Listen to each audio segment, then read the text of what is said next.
I told Chad about Dark Souls lore. I can talk a little bit about some of the lore in this one. If you want to know, I can tell you lore about some of the characters, but it'll probably include future events that occur in the... To some degree, it'll spoil... Maybe, I don't know. The only one I can remember that spoils is this woman here. Her. Or, this girl. Thea.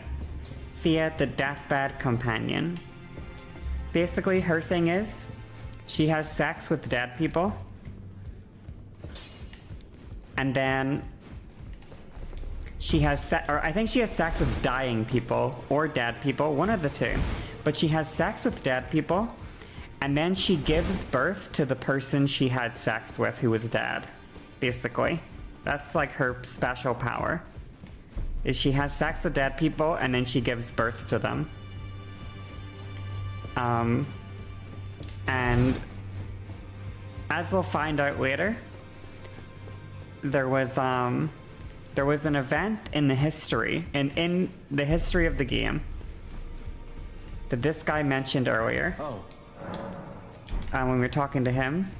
But I think it was the... I forget what they called it. Fuck. I forget what the name of it was. But there was a night, basically, where a bunch of assassins got together. Am I gonna die if I jump down here? No, I'm not. Okay. Well, how are there bloodstains here? Huh? Oh. It all makes sense.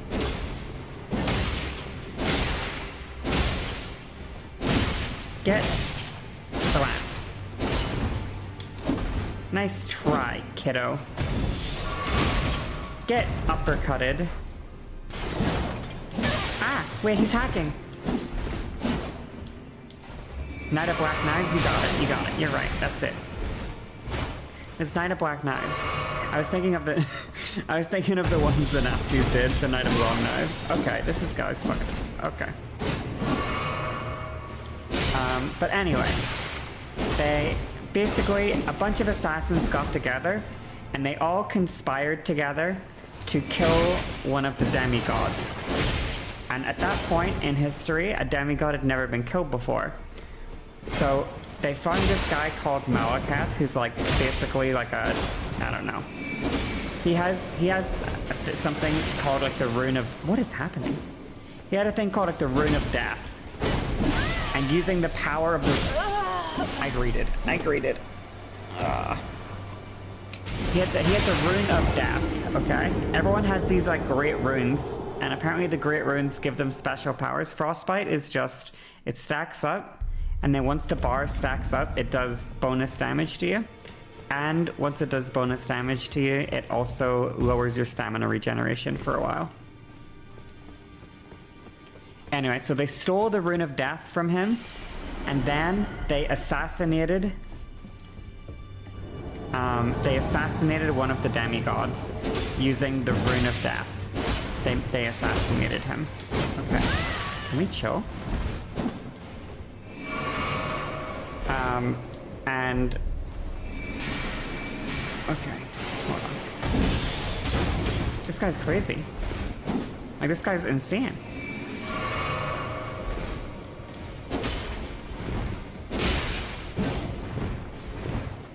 Telling the guy with ice powers to chill. He's fucking crazy. Fuck. I greeted. Oh, no, I didn't greet. That's fine. Yeah. Anyway. When you look at the guy, so I don't know if you remember, but when I found, you know the big weird worm thing that I fought when I fought it underground?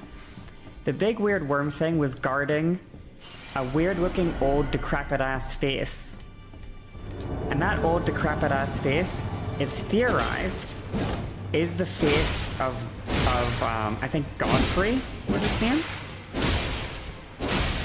And Godfrey is the guy that, the first demigod that got assassinated and killed.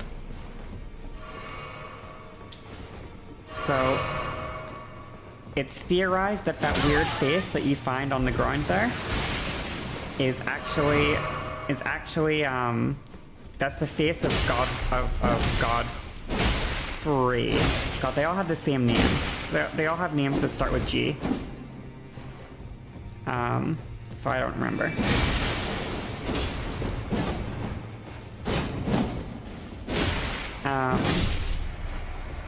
Easy. What do you want? Taunter's tongue. Interesting. Now, there's a plot going on because I believe that the assassins that killed Free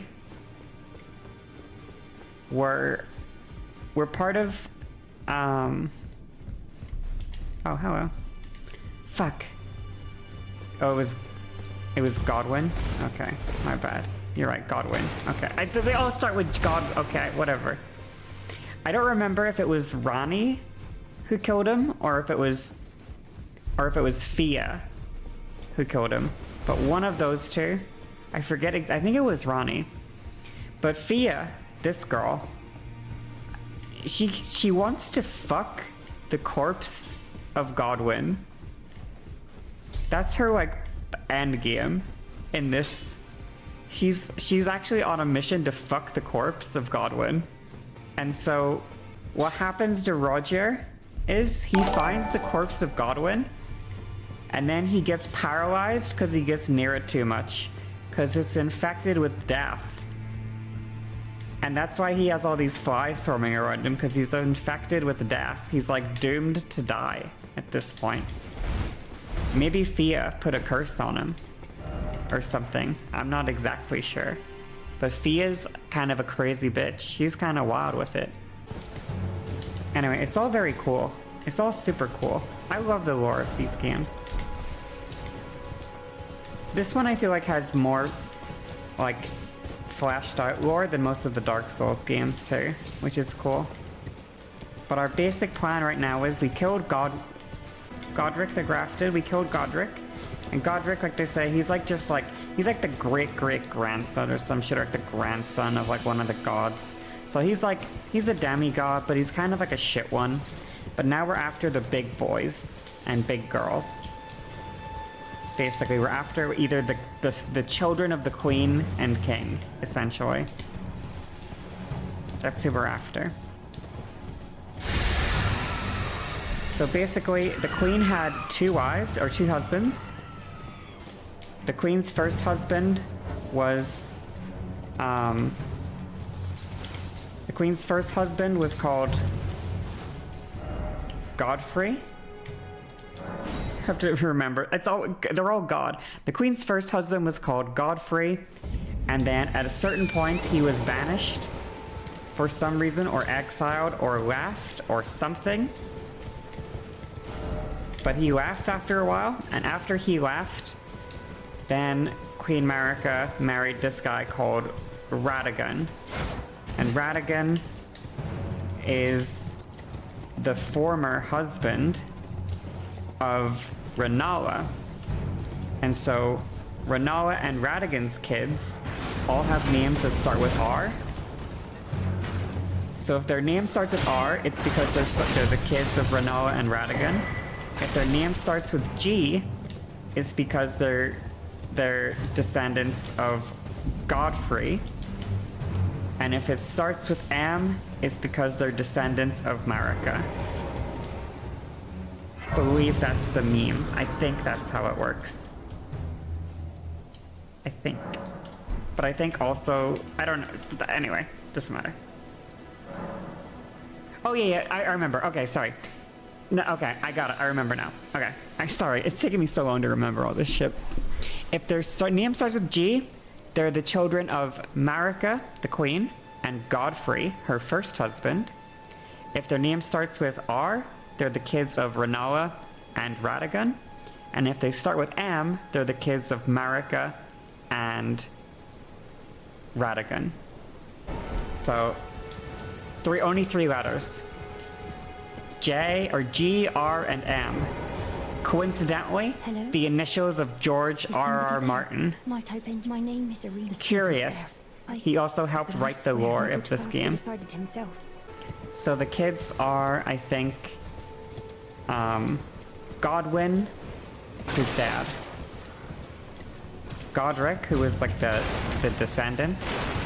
And then Renaula's kids are, she had a kid called Rani. She had one called Reichard.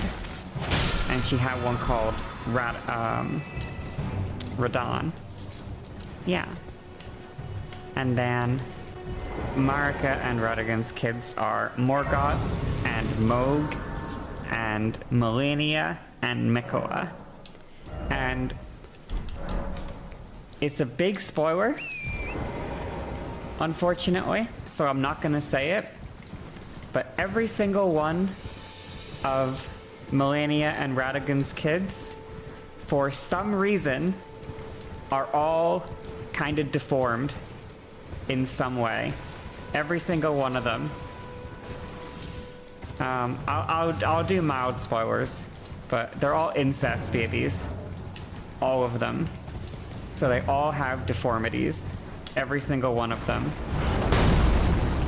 So Mikola was born perpetually stuck in a child's body, no matter how old he got. So he's just like a really, really lanky child. Like he's like a literal child, but he's really, really lanky.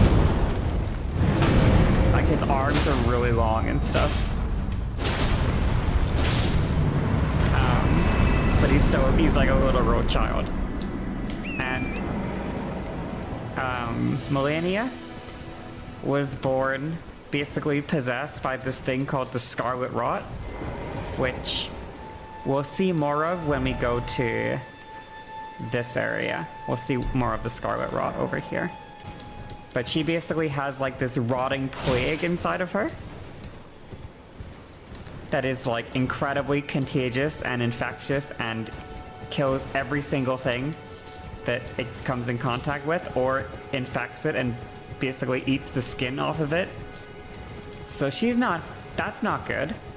Then Morgoth and Moog are both called, what they are omens. And omens are like, I don't know if you remember earlier, but I fought some dude and he had a bunch of like swelling blisters and like fungus growing on him and stuff. But they have like weird like fungal growths all over them and stuff like that. So that's Morgan and Morgoth and Moog. They both are omens. So they're like grotesque mutations as well, basically. But Morgoth's pretty insecure about it, actually. Like, it kind of bothers him, because he's like the perfect kid otherwise. Like, he's like the only well-behaved one of all of the demigods. He's like the only good one. He's the only one that like did what he was supposed to do. He's the only one that like did the correct thing. But because he's like a blistered fungus monster, nobody likes him. So he was never allowed to be king. Because he's a blistered fungal monster. But he's like the only good boy in the entire thing. He's the only good boy. Why do I know all this? It's just the lore. It's just the lore. So ableist, yeah, kind of unfortunate. You know, he kind of got unlucky. I mean, it is kind of his parents' fault. It's not his fault. So anyway, we gotta kill every single one of those people. All those demigods, we gotta kill them all. Things used to be better for them. Now they're kind of, you know, it's Pumpkinhead or Pumpkin Fucker, whatever. His lore, by the way, Pumpkin Fucker's lore, is that he put his head inside of a pumpkin and he could never get it out, and now he's really, really sad. I'm not kidding, that's his lore. His head's stuck in the pumpkin and he can't get it out, and he's really, really sad about it. Like, he's really depressed. The guy I just killed? The dude? Yeah, his head's stuck in the pumpkin. That's why when you find them, they're always sitting like slumped on the floor, really, really sad. Because their head's stuck in the pumpkin. They can't get it out. Oh, more of the lore just came back to me. Alright, I'm gonna tell more lore while I remember it, before I forget. So basically, everything was going well. Everything was chill. Okay? After the night where Godwin was assassinated, the next big event that occurred was an event known as the Shattering.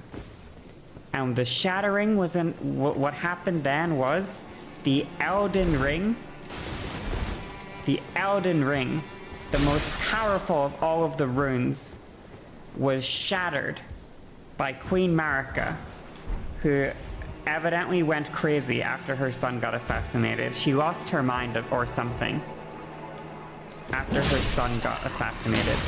So she...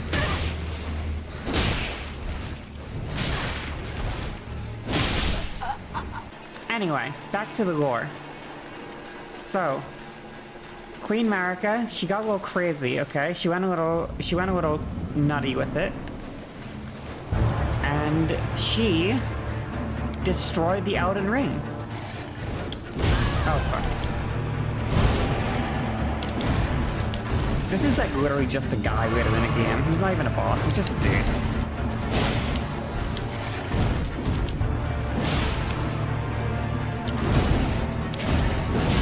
He's just a guy. I'm not even worried about just a guy. Okay, he's cheating. He's cheating. He's cheating. He's cheating!